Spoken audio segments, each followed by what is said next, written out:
हमने बताया था कि मैंने बताया था कि expanded the fight beyond voting to include workplace equality, reproductive rights, sexual liberation.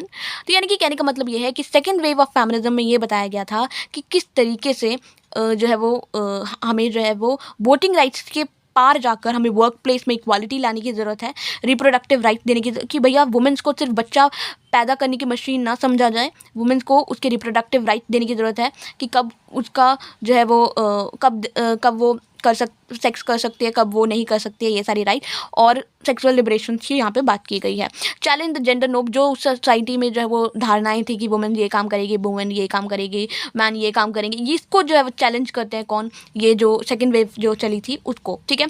और वुमेन्स के रोल्स को डिमांड करते हैं कि आप हमें पॉलिटिकल भी पार्टिसिपेट करने का मौका दीजिए, हम बस आप हमें आप अपॉर्चुनिटी दे दिए, बाकी हम खुद कर लेंगे। तो बस ये जो है वो मतलब हर एक स्फेयर में, चाहे पॉलिटिकल हो, सोशल हो, इकोनॉमिक में हो, तो ये वाली चीज़ें जो है वो दी गई हैं। फिर मतलब मेन कंसर्न होता है कि किस प्रकार का, किसी भी प्रकार का जो डिस्क्रिमिनेशन जो एग्जिस्ट कर रहा था सोसाइटी में, वो हटाने की बात की जा रही है। और जो सेक्सी स्ट्रक्चर्स है कि वुमेन ऐसे काम करेंगी, मैन जो है वो ऐसे काम करेंगे। और हाँ, ये जो स्टेरियोटाइप है ना, ये जो स्टेरियोटाइप है, एक मिनट, हाँ, ये जो स्टेरियोटाइप है कि मैन जो है वो रोते नहीं हैं, मैन जो है वो जो फाइट नहीं करते, मैन जो है वो लड़ते नहीं हैं, उनको तो बैंगल पहन लेनी चाहिए, ये जो अवधारणा है ना, ये जो स्टेरियोटाइप बना रखे हैं, ठीक है, क्योंकि वुमेन जो है वो कोमल होती है, वीक होती है, ठीक है, वुमेन जो है वो कोमल होती है, उसके पास जो है वो नरम उसको बैकग्राउंड में रहने का बहुत ही, मतलब बैकग्राउंड कह रही हूँ मतलब इन्वायरमेंट में रहने का जो है वो होना चाहिए। वुमेन जो है वो वॉर में पार्टिसिपेट नहीं कर सकती। वुमेन को मैन का ये धर्म है कि अगर वॉर चल रही है तो वुमेन को प्रोटेक्ट किया जाए। तो ये जो स्टेरियोटाइप एग्जिस्ट कर रही है, या वुमेन को डोमेस्टिक काम नहीं करने चाहिए, सॉरी डोमेस्टिक काम करने चाहिए, मैन को जो है वो बाहर का काम करना चाहिए, तो ये जो फलाना ढिमकाना चल रहा है ना, ये हटाने, इसको चैलेंज करते हैं कौन, सेकेंड वेव ऑफ फेमिनिज्म, ठीक है। तो ये जो चीज़ें हैं ये जो है वो चल रही हैं, आपको समझना होगा। उसके बाद मैंने बताया था कि this wave so culture and political inequality link, ठीक है। जैसे आप देख सकते हो ना कि कैसे मतलब इनका पता है क्या है, इन्होंने बनाया जो कल्चर ये हम पे थोपे जा रहे हैं, ये सोशल स्ट्रक्चर ये जो किए जा रहे हैं, सोसाइटी जो है वो बना रही है कल्चर, या सोसाइटी हमसे ये मतलब सोसाइटी में एक नॉर्म जनरेट किया जा रहा है जिसमें ये दिखाया जा रहा है कि वुमेन जो है वो इंफीरियर है as compared to the women, sorry man, क्या बोल रही हूँ, तो वुमेन जो है वो क्या है, वुमेन इंफीरियर है, ठीक है, मैन के उसमें, ठीक है। मैन को जो है वो मैन सुपीरियर है, वुमेन को उसकी बात जो है वो सुननी चाहिए। तो ये जो कल्चर आप रिलीजन में, मतलब अब मैं नहीं कह रही हूँ, बट ये जो वेस्टर्न वाले लोग हैं ना, वेस्टर्न वाले लोग हैं, तो वेस्टर्न वाले लोग जो है वो कहते हैं कि रिलीजन के नाम पे जो है वो कुछ भी जो है वो वुमेन के साथ ऑपरेशन किए जा रहा है। वेस्टर्न छोड़ो, रिलीजन के नाम पे वुमेन पे ऑपरेशन किया जा रहा था। जैसे आप देख सकते हो कि सती प्रथा है, ठीक है, सती प्रथा है, तो सती प्रथा में किस तरीके से वुमेन को एकदम उसका जला दिया जाता था जब उसके हस्बैंड बन रहे, यानी कि वुमेन का कोई एग्जिस्टेंस नहीं है इंडिपेंडेंटली एज कम्पेयर टू, मतलब वुमेन का कोई भी एग्जिस्टेंस नहीं है बिना मैन के, ठीक है। जैसे ही मैन मर गया उसको भी जला दो चिता में, भैया। ये सोच थी रिलीजन के नाम पे उस समय जब सोसाइटी जो थी वो पिछड़ी हुई थी, ठीक है। अब तो राजा राम मोहन रॉय ने बहुत ही उनका वो है योगदान, तो चलो वो अलग बात है। तो this wave so culture and political inequality link to encourage women to understand affect the personal life in a deeply politicised, यानी कि कहने का मतलब ये है कि तो ये मैंने अभी ये जो सोसाइटी में जो अवधारणा चल रही थी उनको चैलेंज करने की बात की, और उन्होंने बोला कि आपको ना हमें जो है वो हमें पॉलिटिकली एक्टिव होने की ज़रूरत है, ठीक है। स्टेट का धर्म ये है, मतलब उन्होंने बोला कि स्टेट का धर्म ये है, यानी कि जो भी हमारे साथ प्राइवेट पेयर में हो रहा है ना उसको पॉलिटिसाइज करने की ज़रूरत है। यानी कि जो पहले ये देखा जा रहा था कि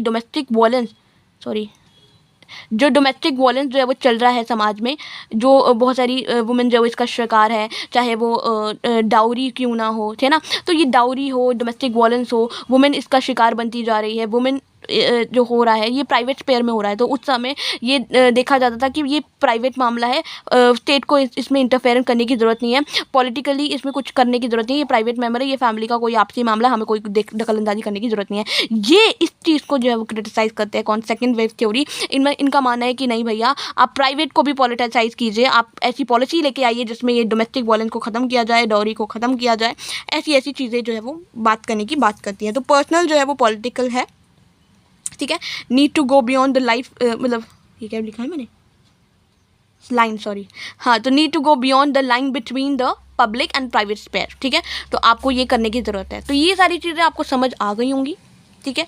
तो ये जो है वो मतलब ये सिर्फ पॉलिटिकल राइट्स को अब डिमांड नहीं करती, अब बोलती है कि भैया हमें आगे जाने की ज़रूरत है, वर्क प्लेस में हमें इक्वालिटी चाहिए, हमें रिप्रोडक्टिव राइट चाहिए, हमें सेक्सुअल लिबरेशन चाहिए, जो भी सोसाइटी नॉर्म है इसको हमें जड़ से ख़त्म करने की ज़रूरत है, हमें एक वुमेन को इक्वल राइट्स प्रोवाइड करने की ज़रूरत है ताकि वो एक अपनी ट्रू पोटेंशियल जी सके।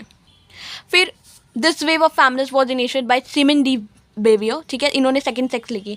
अब जो मैंने बताया ना कि सोसाइटी मानती थी कि वुमेन को जो है वो बेचारी वो है, कौन है, एक सेकंड सेक्स बन के रह गई है। सेकंड सेक्स बन यानी कि जेंडर, ये जो स्टेरियोटाइप थे कि वुमेन को ये करना चाहिए, वुमेन को वो कुछ करना चाहिए, वुमेन को ऐसा करना चाहिए, तो ये जो आवाज़ किसने उठाई सबसे पहले, इन्होंने उठाई, सिमन डी बेवियर ने, ठीक है, और उन्होंने अपनी बुक लिखी द सेकंड सेक्स। यानी कि सेकंड सेक्स से आप समझ सकते हो कि वुमेन को क्या माना जा रहा था, वुमेन को सेकंड माना जा रहा था, ठीक है, सेकंड सेक्स माना जा रहा था। फर्स्ट सेक्स कौन है भैया, फर्स्ट सेक्स है तो मैन, ठीक है, फर्स्ट सेक्स तो मैन है भैया, है ना, वुमेन तो भैया सेकंड है। इवन आप इसी बात पे आप मुहावरा देख सकते हो कि हर सक्सेसफुल मैन के पीछे जो है वो वुमेन का हाथ होता है। भैया वुमेन की क्या कोई एग्जिस्टेंट इंडिपेंडेंट एग्जिस्टेंस नहीं है?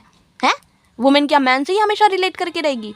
तो ये जो चीज़ है ना, इसको क्रिटिसाइज करते हैं कौन, सिमन डी बेवियर। ये बोलते हैं कि बहुत ही फेमस उनका कोट है, one is not born but rather become a women. यानी कि बेचारा बच्चा तो पहले ऐसे ही इंसान ही पैदा होता है, बट वुमेन जो सोसाइटी है ना, इस सोसाइटी जो है वो इसको बेचारी को वुमेन बनाती है कि वुमेन, आप वुमेन पैदा हुई हो, अच्छा आपको ये करना चाहिए, आपको ना डॉल के साथ खेलना चाहिए, अच्छा आप वुमेन पैदा हुई हो तो आपको ना पिंक साड़ी पहननी चाहिए, आपको पिंक पिंक पिंक पिंक, है ना। तो ये सारी चीज़ें सोसाइटी जो है वो कंस्ट्रक्ट करती है कि अच्छा आप वुमेन पैदा हुई है, आपको ज़्यादा हंसना नहीं चाहिए, अच्छा आप वुमेन पैदा हुई आपको इस तरीके से बैठना चाहिए। तो ये सारी चीज़ें समाज जो है वो कंस्ट्रक्ट करती है। अच्छा आप वुमेन पैदा हुई हैं तो आप जो है वो इमोशन के साथ वो कर सकती हैं। अच्छा ये मेल पैदा हुआ है, अच्छा इसको रोने का कोई अधिकार नहीं है, ठीक है, और अच्छे बच्चे रोते नहीं हैं, वीक जो है वो रोते नहीं हैं, ठीक है। तो ये सारी चीज़ें जो है बताने की कोशिश की गई है किसने, सिमन डी बेवियर ने, कि बेचारा बच्चा तो ह्यूमन पैदा होता है बट उसको वुमेन जो है वो कौन बनाता है, वुमेन जो है वो कौन बनाता है, सोसाइटी बनाती है। सोसाइटी उससे एक्सपेक्ट करती है कि वो जो है वो जेंटल बनी रहे, डोमेस्टिक रिस्पॉन्सिबल, अपनी फैमिली के प्रति जो है वो रिस्पॉन्सिबल हो, बच्चे अच्छा वुमेन पैदा हुई है तो जो है वो बच्चों का ख्याल रखे, एक आइडियल टिपिकल वुमेन जो है वो बनाने की बात की जाती है, ठीक है, कि अच्छा आपको जो है वो आपका धर्म क्या है, आपके पति की सेवा करना, पति के चरणों में रहना, ठीक है। तो ये सारी चीज़ें जो सोसाइटी बनाती है, ठीक है, तो society expect women to be gentle and domestic responsible, जो है वो बच्चे संभालना, बच्चे करना, ये सारी चीज़ें जो है वो इसको जो है वो कौन क्रिटिसाइज करती हैं, ये कौन, सिमन डी बेवियर, ठीक है। तो girls are taught from young age, very young age उनको बता देता है कि आपको जो है डॉल के साथ खेलना है, आपको पिंक कलर की डॉग के साथ करना है, आपके पास पिंक कलर है, ये फलाना ढिमकाना। तो इवन मैं भी जब छोटी थी तो मैं भी जब दुकान में कपड़े लेने जाती थी तो मुझे ब्लू कलर बहुत पसंद था, अब तो नॉर्मल ही है। तो 5 6 7 8 साल की होंगी, पता नहीं कितने साल की, तो जब मैं दुकान में कपड़े लेने जाती थी तो वो जो दुकानदार था वो मुझे पिंक कलर के कपड़े दिखाता था और वो बोलता था कि पिंक कलर तो लड़कियों का कलर है।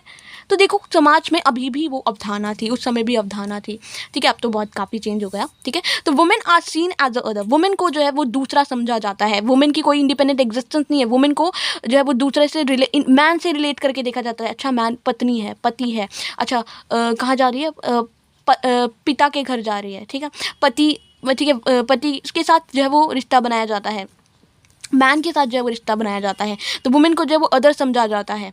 So their identity is often created in relation to a man, ठीक है, as a wife, mother, even आप देख सकते हो कि जो इंटरनेशनल रिलेशन में आप देख सकते हो कि इंटरनेशनल रिलेशन में कैसे वुमेन का कोई यहाँ पे कोई एग्जिस्टेंस नहीं है, ठीक है।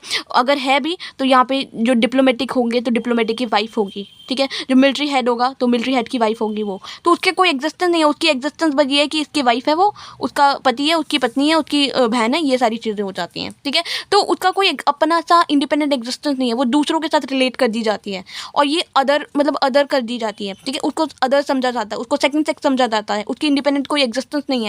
तो ये सारी चीज़ें सेकेंड वे में बताई गई है, ठीक है। बेटी फेडमैन द फेमिनिस्ट मिस्टीक इन्होंने 1963 में लिखी और इन्होंने क्या किया, वुमेन के आइडिया को क्रिटिसाइज किया। तो क्रिटिसाइज आइडिया वुमेन को only find fulfilment through the child rearing and women home making, ठीक है, तो होम मेकिंग, तो ये चीज़ को क्रिटिसाइज़ किया, ठीक है। बाकी रिजल्ट क्या निकला इसका कि इक्वल राइट्स जो है वो दिए गए यूएस में। अब भैया इतना फेमिनिस्ट हो रहा था, इतना क्रिटिसाइज हो रहा था, वॉयलेंस हो रहे थे, तो भैया फिर यूएस की सरकार भी डर गई, उन्होंने इक्वल राइट अमेंडमेंट जो है वो पास किए। उनको भी समझ आया, उनको भी लगा कि हाँ भाई सही बात तो सही कह रहे हैं। तो equal right amendment to the US constitution आया 1972 में। Many families of famous Roe versus Wade करके एक केस है, उसमें 1973 में हुआ था। इसमें अबॉर्शन को लीगलाइज कर दिया था, तो यानी कि वुमेन के फेवर में अब चीज़ें होने लगी थी। थर्ड वेव ऑफ फेमिनिज्म क्या कहता है? थर्ड वेव ऑफ फेमिनिज्म, अब यहाँ पे आप एक चीज़ देखने को मिल रहा है, एक चीज़ आपको देखने को मिल रही है कि थर्ड मतलब अभी तक हम चाहे वो फर्स्ट वेव हो या सेकेंड वेव हो, आपको एक चीज़ देखने को मिल रही है, ये वेस्टर्न से रिलेटेड है। अब समझ जाओ मैंने क्या बोला, ठीक है, वेस्टर्न से रिलेटेड है, अपर क्लास वुमेन से रिलेटेड है, बट थर्ड वेव बोलते हैं। थर्ड वेव फेमिनिज्म की जो चलती है, तो ये जो है वो सेकंड वेव फेमिनिज्म को क्रिटिसाइज़ करती है, फर्स्ट वेव फेमिनिज्म को क्रिटिसाइज़ बोलती है कि ये जो महिलाएं हैं, ठीक है, ये सिर्फ गोरियां नहीं होती हैं, ठीक है, यूरोपियन महिलाएं नहीं होती भैया, थर्ड वर्ल्ड कंट्रीज़ की भी महिलाएं होती हैं, ठीक है, जो एशिया अफ्रीका ये सारी चीज़ें, ठीक है। तो ये जो इस चीज़ को जो है वो क्रिटिसाइज़ कौन करता है? थर्ड वेव वाली families criticise the second wave which only focus on European women, ठीक है, upper class middle class women, ठीक है। तो ये सारी चीज़ें बात करती हैं, बल्कि ये फोकस करती है इंटरसेक्शनलिटी को कि भैया वुमेन सिर्फ वो ही नहीं है, हम भी वुमेन है, ठीक है। हमें ये बात समझने की ज़रूरत है, जो रेस है, क्लास है, सेक्सुअलिटी है, जेंडर है, आइडेंटिटी है, ये ओवरलैप होती रहती है। इंटरसेक्शनलिटी ये जो है वो इन्होंने एक टर्म कॉइन किया था, एंड ये इंक्लूसिविटी और डाइवर्सिटी की बात करती है। अभी समझ तो कुछ आया नहीं होगा, मैं समझाती हूँ, ठीक है। एक्चुअली में पता क्या, इंटरसेक्शनलिटी मैंने बताया ना कि ये रेस होती है, सबकी अलग अलग रेस होती है, अलग अलग क्लास होती है, अलग अलग सेक्सुअलिटी होती है, जेंडर होती है, तो ये जो है वो ओवरलैप करते रहते हैं। यानी कि किसी का मान लो रिलीजन, मतलब डिफरेंट रिलीजन एग्जिस्ट करते हैं, रेस एग्जिस्ट करती है समाज में, है ना, एक तो है नहीं, तो रिलीजन एग्जिस्ट करते हैं। मैं एग्जाम्पल के तौर पर बता रही हूँ, ठीक है। तो देखो आप रिलीजन आप देखिए, ठीक है, रिलीजन आप देखो तो इस्लाम धर्म हो चाहे हिंदू धर्म हो, है ना, तो इसमें क्या होता है कि वेस्टर्न जो है वो इनको जो है वो क्या मानती है कि वेस्टर्न, मतलब इस्लाम में होता है ना कि हिजाब पहनोगे, ठीक है, हिंदू में होता है ना कि आप घूंघट लोगे, तो वेस्टर्न जो है वो इनको मानती है कि ये जो है वो बेकार है, ठीक है, ये जो है वो सबॉर्डिनेशन है, ठीक है, ये क्या है? सबॉर्डिनेशन है, ये नहीं होना चाहिए, ठीक है, ये जो है वो सबॉर्डिनेशन है, ये इस तरीके से बनाया गया है, सोसाइटी में कंस्ट्रक्ट किया है, रिलीजन को इस तरीके से कंस्ट्रक्ट किया गया है ताकि फीमेल जो है वो सबॉर्डिनेट रहे, ठीक है। पेट्रियार्की है एकदम यहाँ पे, इसमें भी रिलीजन में भी हमें पेट्रियार्की देखने को मिलती है। बट ये वेस्टर्न समझना भूल गई, वेस्टर्न यूरोपियन कंट्रीज जो है वो समझना भूल गई कि ये इनका रिलीजन है, ये इनका कल्चर है, ये इनकी आइडेंटिटी है, ठीक है। उनको इस बात की समझने की ज़रूरत है कि सोसाइटी में रिलीजन भी एग्जिस्ट करते हैं और वो अपने रिलीजन के प्रति लॉयल है। उनको ये भले ही आपको ऐसा लगे, बट आपको ये जो समझना होगा, ये वेस्टर्न को बोल रही है कि आपको ये समझना होगा कि ये हमारा धर्म है, हमारा कर्म है, तो ये जो है वो हम इसलिए कर रहे हैं क्योंकि ये हमारा धर्म है, ठीक है। और ये ज़रूरी नहीं है कि इसका मतलब यही हो कि ये जो है वो सबॉर्डिनेशन है। तो ये बात समझाने की कोशिश की है थर्ड वर्ल्ड करने में, कि यानी कि फेमिनिज्म को आप थर्ड वर्ल्ड से भी आप समझिए, ठीक है। थर्ड वर्ल्ड में भी महिलाएं होती हैं, ठीक है। आई होप मैं समझा पाई हूँ, ठीक है। तो यही बात करती है, इवन चंद्रा मोहंती भी यही बात करती है कि women subordination must be understood with in the culture context, यानी कि कल्चर के एक्सपेक्ट में समझने की कोशिश कीजिए। तो ये एक थर्ड वेव ऑफ फेमिनिज्म थी, ठीक है। आया समझ? चलो ठीक है, बाय।